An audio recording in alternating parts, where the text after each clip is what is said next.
Welcome to the first video in the Building a Deep Learning Framework series. As I laid out in the overview, we have the whole framework kind of broken up into multiple different sections. The first section that we're going to go over today is the data portion of the section. I'm going to walk you through how to set up some base functionality for loading in data and building up some type of data pipeline to stream the data from however you have it stored to your models for training. So the example I'm going to walk you through today is using just simple data frames of data that we're going to feed into a densely connected neural network. Just a simple, really simple toy example but it'll set up the framework to where we can build upon it and then go into more complicated problems and using different types of data and then also different types of architectures, building into CNNs or other types of sequence models like transformers and stuff like that. So let's go ahead and get started. So go ahead and open up your code editor. And what I did here is I just created my data.py file. So let's go ahead and import some libraries.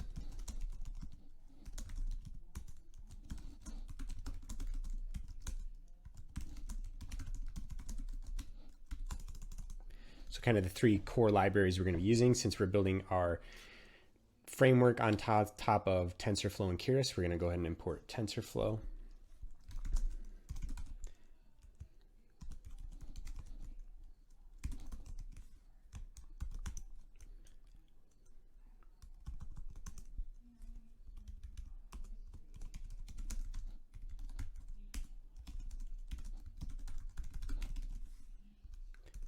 So the first function that I'm going to define here is our loading function. So kind of the breakdown of how this will work is you're going to need some functions that will load your data into TensorFlow data frames. So we're going to have, and then the TensorFlow data frames are what we're going to use to load the data into our models. So what we need is basically we'll have some function that will load. So basically this first function is going to load our data into our TensorFlow data frame.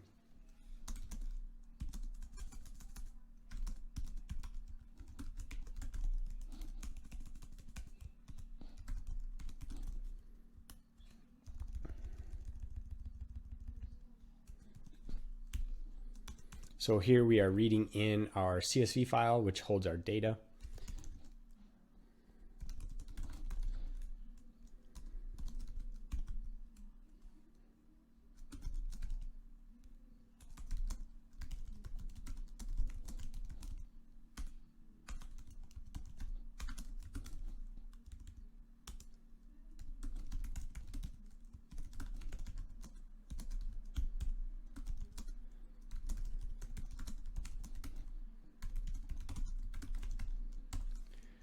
Okay, so basically what then you're going to want to do, right? So if you're trying to do some sort of regression problem, you're feeding it into some sort of simple DNN or densely connected neural network. What you're going to want is to basically how neural networks expect your data to be normalized before you feed them in, right? So numeric features are going to be scaled between 0 and 1, and then all categorical features are going to be what's called one-hot encoded. So here, obviously, this is kind of unique to your specific task. So you'd have to come in here and change, like which columns in your data frame are numeric, which columns are categorical, and set that yourself.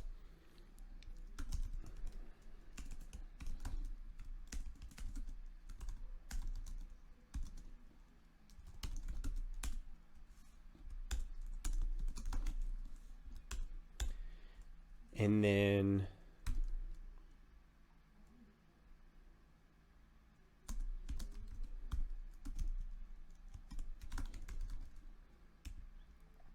we go ahead and subset our data frame to be only consisting of the features that we want to feed to our model, right? So a lot of times when you're doing some sort of data analysis or you're doing some sort of building up some sort of machine learning model, a lot of the data that comes out of some sort of analysis and then it's saved into a CSV file doesn't necessarily only contain the features you want to use for building your model.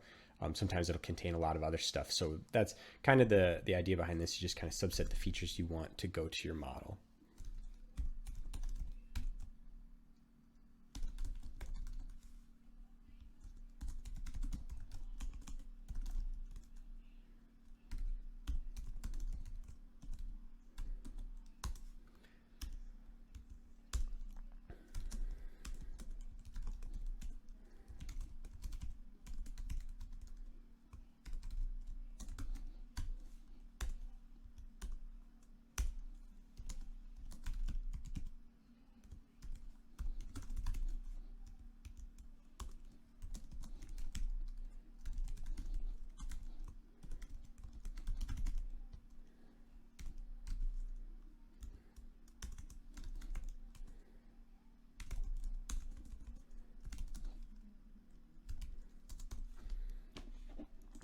Okay, and then for the final part of this functionality, all I did was for the numeric features, I normalized them. So we can define that function later, but it also is very task specific, right? Like you're going to have to take a look at your data, and some data needs to be normalized in different ways. For example, like if you're looking at image pixels, right, and you're trying to feed it into a DNN, well, what you're going to need to do is you're going to need to normalize the image pixels. Say they're 8-bit image, you need to divide them all by 255 or stuff along that nature, right? Or you can use some sort of z-score normalization, right? Where you define, which we'll define later. And then when you have any type of categorical features, and you need to one-hot encode them. And there's a ton of different ways you can go about doing that. And I'll define a simple function later to do it. But that's basically the kind of the general idea. And then what we do is y is going to be our target. So whatever class or whatever column in your data frame that you want to be what you're trying to predict, you'll then pull that out as y, and then you'll convert the rest to a tensor for TensorFlow, and then you'll be able to, because that's what the TensorFlow models expect, right? They expect either NumPy arrays or TensorFlow tensors, and then that's what will be returned from this function. And then, so here real quickly, I will define a simple one-hot encode function.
Okay, so to walk you through the one-hot encode functionality, right? So basically, you're going to pass it the data frame that you're choosing and then all of your categorical columns. So then it's going to iterate through each of those categorical columns, and it's going to create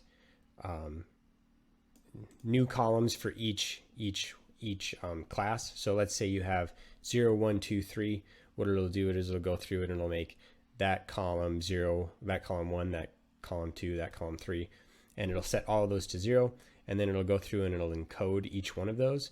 So it'll look at the base column and it'll say, hey, if this is a 2, we'll then set column 2 to 1, and then the rest will be 0.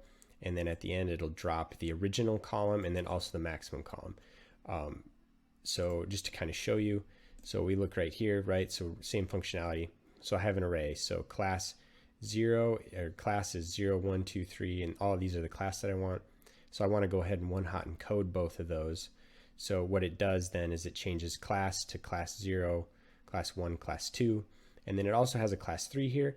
But since 3 can then be noted as 3 zeros, to put that last class there would be redundant information, right? So not needed. You can go ahead and drop it, and then it's inferred that if these 3 are zeros, then that one is actually of the final class. So that's basically how this function works. Is it takes it instead of this being 0, now it's a 1 for the 0 and 0 for 1 and 2 and 3, and so on and so forth. So 3 here is, yeah, again, so the 3 zeros. So that's about kind of the basic idea behind how that works. And then we're going to go ahead and define normalize. So again, for normalize, you're actually going to just pass the data frame column, or the whole data frame, sorry. But when we use it, we pass it actually a subset of the data frame.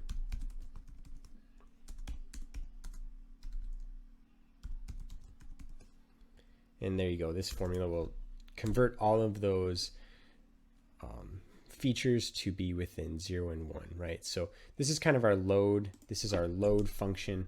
What this will do then is, reads in our CSV of data, pre-processes all of our data, and then it outputs our target and our value tensors. So that then is fed into our TensorFlow data set. So that's the next thing we are going to define.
Okay, so here is our TensorFlow dataset function. So a few things I wanted to actually cover. So this first run through of things as I kind of talked about in the original intro, is that we're going to kind of hard code it to one specific task. And then later in one of the later videos, we're going to generalize everything so that it can be more fluidly used across different projects. So right now we're kind of hard coding a lot of things.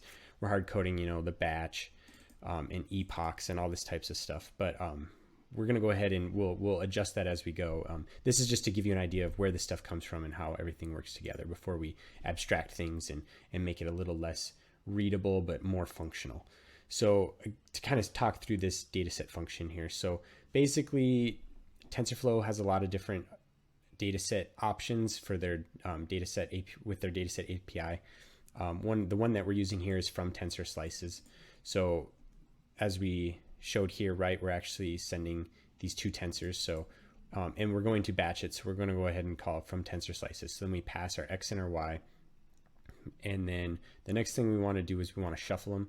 So you don't want to feed the data to the model necessarily in sequential order. You kind of want to shuffle things, and then you want things to be continually shuffled as the epochs go, right? So you go through one entire epoch and you want things to be shuffled in a way that the next time the data isn't fed to the model in the exact same order, so that it reduces any potentials for biases or for learning some, erroneous relationships between things, right? So the next part is you want your data set, since you want your data set to be batched and then repeated for, so you want to go ahead and pass your batch size. So you don't want to, this is used a lot of times for when you have big data sets. You can't send the whole data set to the model at once, right? Due to memory constraints and stuff like that. So you go ahead and you batch it up into smaller sizes, and then you send the batches to the model in that way.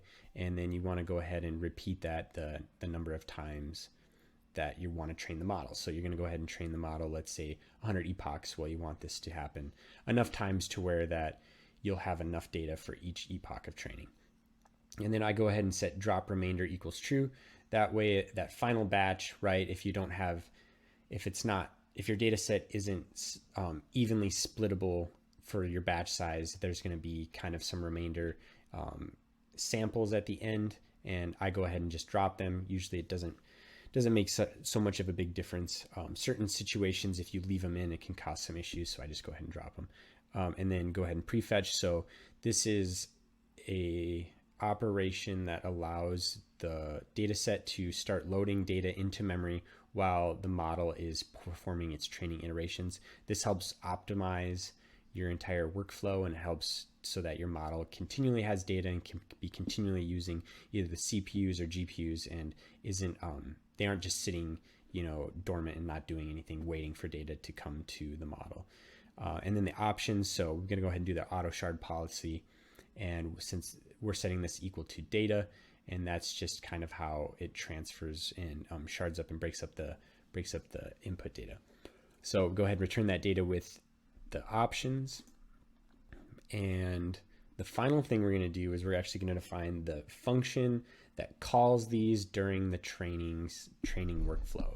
So when we set up our final training workflow, there's going to be some base functions. You need to organize and load the data, and then you need to compile your model, and then you need to fit your model. So you need to train your model to your data. And in order to fit, so we have these kind of helper functions already established, and now we just need the final function that's called in the training cycle. So we'll go ahead and write that up.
Okay, so what happens here is we go ahead and send this final function, the CSV for the training samples, and then a CSV path for the validation samples, the number, our batch size, and the number of epochs we want to run.